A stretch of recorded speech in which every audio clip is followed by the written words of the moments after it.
Assalamualaikum warahmatullahi wabarakatuh. Perkenalkan, saya Raja Saputra dengan NIM 8604926005 dari Prodi S1 PGSD. Di sini saya akan menjelaskan tentang bagaimana filsafat ilmu mengawasi dan memperkuat eksistensi keilmian serta nilai-nilai dalam ilmu pendidikan. Baik, di sini saya akan menjelaskan bagaimana filsafat ilmu mengawasi dan memperkuat eksistensi keilmian serta nilai-nilai dalam ilmu pendidikan. Jadi caranya itu ada 3. Jadi filsafat ilmu bekerja sebagai fondasi utama pendidikan. Dia mengawasi dan memperkuat disiplin ilmu pendidikan melalui 3 pilar utamanya. Yang pertama ada ontologi, yaitu memperjelas eksistensi dan objek kajian pendidikan.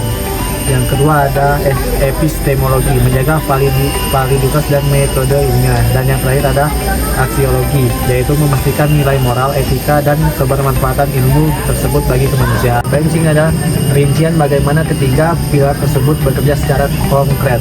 Yaitu yang pertama ada ontologi, yaitu mengawasi dan memperkuat eksistensi.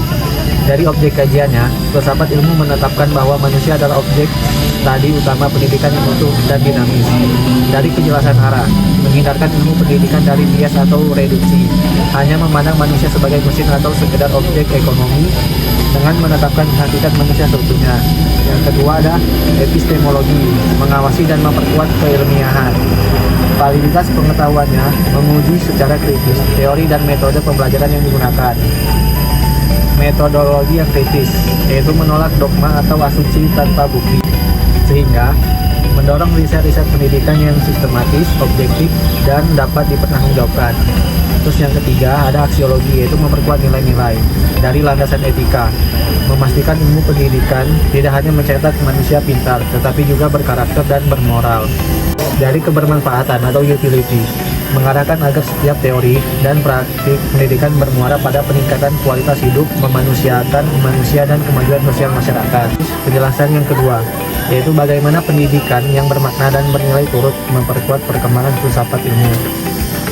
Jadi pendidikan yang bermakna dan bernilai bertindak sebagai laboratorium tempat teori-teori filsafat ilmu diuji dan dikembangkan.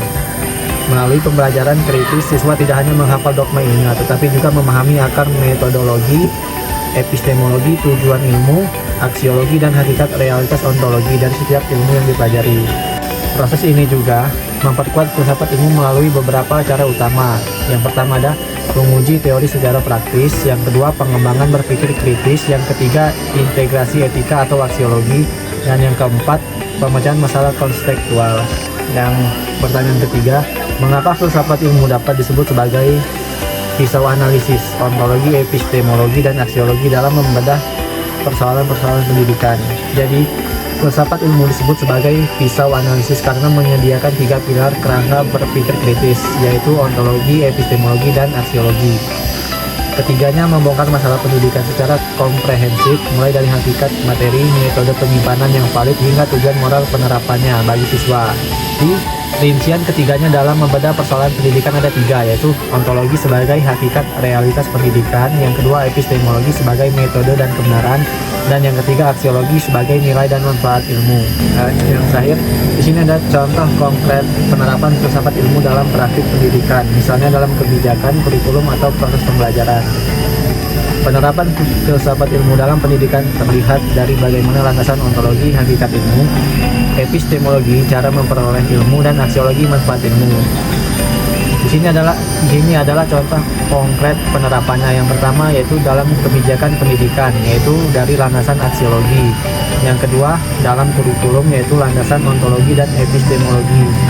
Yang ketiga dalam proses pembelajaran, yaitu landasan aksiologi dan epistemologi. Jadi kesimpulannya, filsafat ilmu adalah fondasi utama dalam dunia pendidikan, dan ini tidak boleh terlewatkan di dalam dunia pendidikan. Sekian presentasi dari saya akhiri. Wassalamualaikum warahmatullahi wabarakatuh.